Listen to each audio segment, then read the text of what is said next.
Welcome back, Cardboard Warriors. We got another box of Magic the Gathering, Dungeons and Dragons, Adventures in the Forgotten Realms, draft boosters, made by... No. Yeah, there's a little mouthful to actually say this set. So, if you watched the last box opening, I got a case of these in, and someone got banged up, which is fine because I was going to open a few boxes for my own personal collection anyways, because I haven't opened a lot of this product yet because of the whole manufactured shortage or manufacturing problems at the beginning, causing the box prices to be ridiculous, but they went off allocation really quick, so the big guys are able to get them, and I'm able to get my hands on them cheap enough to actually justify opening some for myself, because you're not going to make money on these boxes. There's no way you're going to flip the singles out of one of these boxes and actually make a profit. Not gonna happen. So we're going to break in here, see if we get anything spicy. Just so people can see the openings, I guess, because, like I said, I'm not going to make any money on it. But I need to stack up my personal collection a little more. Triumphant Advisor. Or Adventure. Adventure. Yeah, Triumphant Adventure. Yeah, I'm awake. Pack number 2. I think this set's kind of... Oh, the deck of many things. There we go. Fun card for our first mythic. And the treasure token. I think this set, just like all other sets, is going to go up over time. I think there's some really good commons and uncommons in this set. I think that are going to help it kind of be one of those sets that Ranger class and our first foil. Just a common advertising. I think it's going to be one of those sets that people are just going to want to break down the road because the boxes will still probably be fairly affordable, because there's going to be a lot of this printed. Seeing how they're printed for a whole year, and it's the Dungeons and Dragons thing, they're probably not going to just throw in the towel on it, even though the sales are terrible. I have Vesna, so I think they'll keep printing it. Angel token. So I think there's going to be a lot of this out there, and that's going to keep the box prices down for quite a while. I mean, eventually, obviously, everything's going to go up, but I think the prices are going to be affordable for a while, and there's so many good commons and uncommons that I think a lot of people are going to want to just bust these boxes just for fun. Sorcerer class and Dungeon of the Mad Mage. Right now, nobody really cares about what's in here, you know, because there's so many other good products right now with the Modern Horizons 2 out there and stuff. There's no competing with that one. And then Innistrad's obviously a great set. I Tyrant with the dungeon module, which I think is terrible. Zombie token, but some people like it. I guess the people who grew up playing Dungeons and Dragons love the showcase cards, but I think people who didn't grow up playing Dungeons and Dragons don't like the showcases, because I don't. I think they're awful. And our White Dragon for our first Extended Our Dragon, and a Loyal Warhound for a rare, and Tomb of Annihilation. So I don't know what's going to happen in the future. I don't know if they're going to cut the print run early on this, or because of the fact that it's just not selling. Vorpal Sword, that was the buy a box promo. Good card. Anything with an alternate win condition is pretty awesome. Lost Mine of Fandelver, and you know people are going to try and break it, especially with a 1-drop. So, alright. Yeah. Nobody's broken it yet that I'm aware of, though, so we'll have to see what happens with that. Werewolf Pack Leader. This one is a card that's just not worth much right now, but I'm specking that this one's probably going to be worth a lot down the road. It is super powerful. Kind of surprised it's still not worth a ton, even with Innistrad out and all the werewolves that are in Innistrad. Thought for sure that was going to cause this one to spike, but so far it hasn't really done much yet. But I think it will. That card is broken powerful. Alright. So, moving on here. Like I said, there's some good cards in the set. I bent the token. Is it a token? Yep, it's a token. Fairy Dragon. Oops. Oh well. Alright. Moving on. So, let me know what you guys think. Blue Dragon. I haven't gotten a lot of those, so that's cool. And YOLO Volo. And a common foil. And out. So, I don't know what to expect, but I think these boxes are going to probably be down for quite a while. I don't think they're going to cut the print run early, because it's kind of the standard set replacement. Tasha's Hideous Laughter. That one's a good rare. That one's probably going to be one of the chase cards in the future. you know how it is after these sets age a while. Some of the rares that people find ways to utilize in a really good deck become really sought after. Meteor Swarm and Hama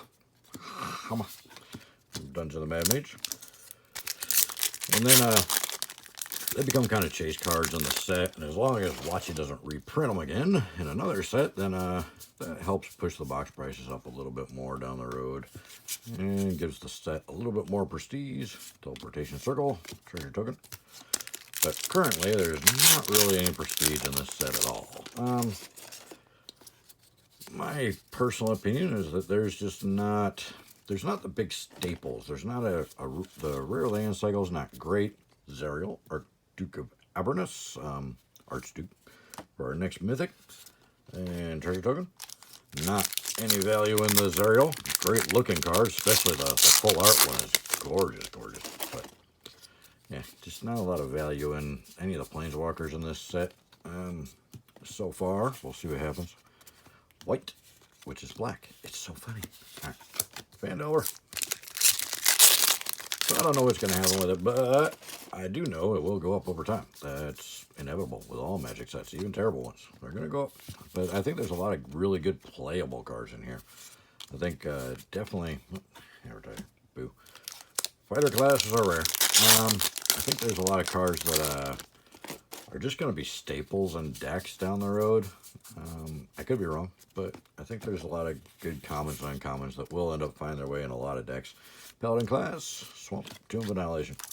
So as when these go out of print next year and they start to get a little more scarce in the following years after that, I think people are going to be trying to chase some of these common and uncommon cards, even if they're not going after the mythics and rares. But there's a couple of good rares that I think people will be going after. Ochre Jelly and Blue Dragon foil, and lost mine on Fandelver again, and my box won't stay up here. What's going on here? I need you to stay open. You're interrupting my video here, sir. Excuse me, sir. Could you not interrupt my video, sir?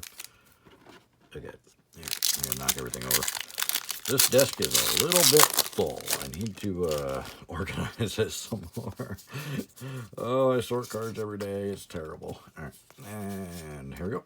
True Polymorph and a Fall Mountain and a Plains and a Dog Illusion. All right, nothing too exciting there. True Polymorph would be an awesome card if it was like a 2-drop. If it was a 2-drop, people would be chasing after that one. But 6-drop, not gonna happen. Oh, we got a Black Dragon, so we actually got 3 of the full art dragons in this one. Zalto, Fire Giant Duke. Yeah, I got a lot of this. Treasure token. Zalto seems to be fairly common in these. Right. But I didn't get one in the last box. That's kind of weird. I think that was the first box I didn't get one. Alright. Wish is a great card. You might play a card you own from outside the game this turn. That is pretty amazing. I do like that card. I think that one is, if I was going to spec on any card, any rare in this set, I think that one might be the one that's just not doing anything right now, but it's a card that can really be utilized to really just add an extra, it just really does a lot. Ooh, a full art Tiamat. There we go. Nice. So our next mythic is a really good one and a full rare in the same pack. Not a good one, it's Bard class, but this is the most expensive card in the set, the borderless Tiamat. So we did at least get a decent hit out of this box, although that's still nowhere near enough to pay for the box. It's like a $30 card, and yeah. So we're still, there's just no way you're going to make any money on these boxes. Zorn, at least not currently, but this is just something that I'm opening for my own collection, like I said, and I didn't expect to make money on them right now, but, maybe in 5-10 years, there will be enough value out of here to get my money back. So, and hopefully then some. Dragon Turtle. It's kind of funny. Zombie token. So that's what it's all about. It's the long game. Anybody that plays the short games is probably going to get burned, especially on sets like this. So, I mean, like any of these LGSs that did a mass box opening on this are sitting on a lot of lost money right now.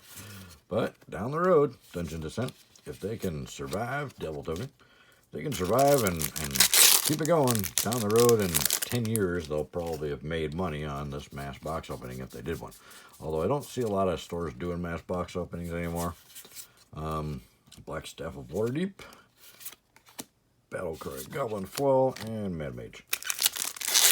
So we'll see. I think just the really big guys are doing it, and they've got enough capital that they can sit on the stuff until it actually is worth money.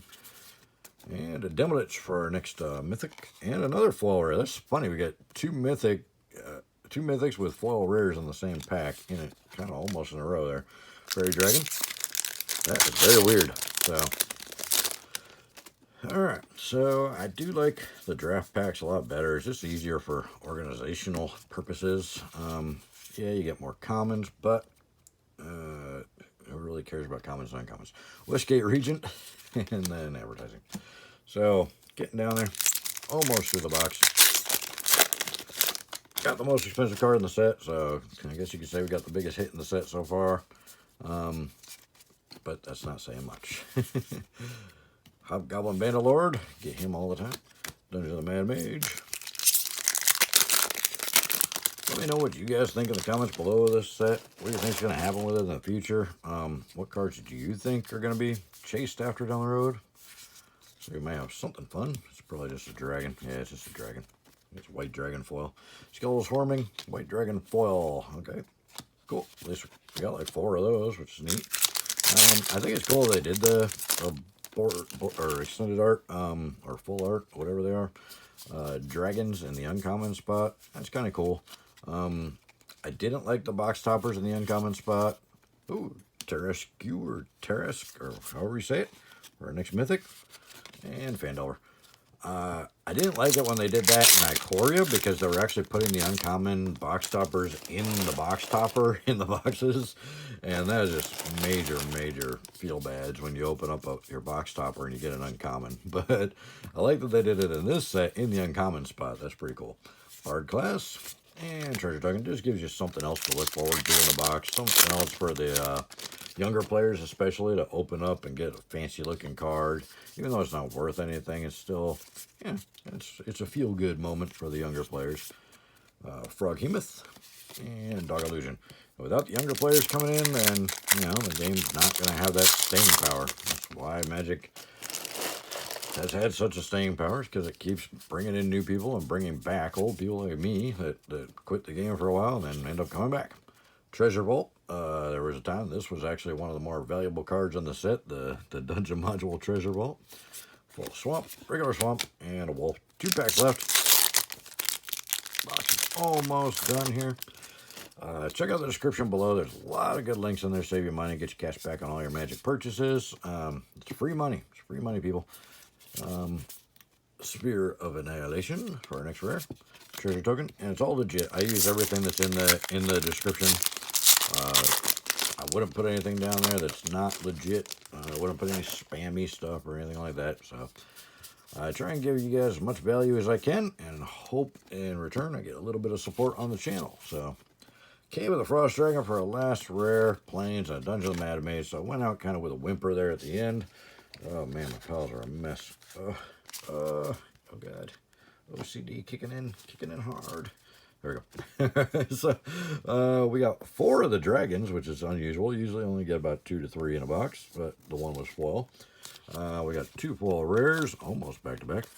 And, yep, just like the last box. So, Bard class and a long rest. And we only got 5 mythics, but we did get some really good ones. We got the Terresk or Terrescue. We got the Tiamat and the Deck of Many Things, which is that the banned one? I don't remember which one's banned. So there you go. There's the 5 mythics we got in the box. Again, you're not going to make money out of one of these boxes. It's impossible right now. But down the road, this stuff should be worth a lot more than it is right now. And that should help you, you know, kind of pay for these boxes. So if you open them now, don't expect to sell them now. Expect to hold on to them for quite a few years and then eventually sell them when they're worth something down the road. But that's my opinion on it. Let me know what you guys think in the comments below. Do you think this set's going to go up over time, or do you think it's going to kind of hold steady for a while? I think it's going to hold steady for quite a while and then eventually start creeping up once people start breaking some of the cards in the set and turn them into chase cards. But right now, there's just nothing to really chase after. So, yeah, you know, that's what I feel about it. Let me know in the comments below what you guys think. Check out the description below. Like I said, a lot of good stuff in there. Save you money, get you free cash. It's free money, man. Free money in the description. And anything you do down there really helps out the channel, and I truly appreciate it. I love doing this. I've been playing this game since almost day one. I started the day Revised dropped, which the game was only like, what, 8 months old at that point? 9 months old. So I started pretty early on, and I just always loved the game, so I'm glad I'm back into it, and I can have fun opening the boxes on YouTube, sharing it with people, because I loved cracking boxes, but it was always like, well, I'd do it by myself, and then I'd open a cool hit, and I'd be like, there's nobody there to share it with. So I think it's cool this day and age that we've got the YouTube thing. So I'm having a lot of fun with it, so hopefully you guys appreciate the content and like the videos, and yeah. Check out the description below. Leave me a comment, and hopefully we'll see you in the next one. Thanks. Bye.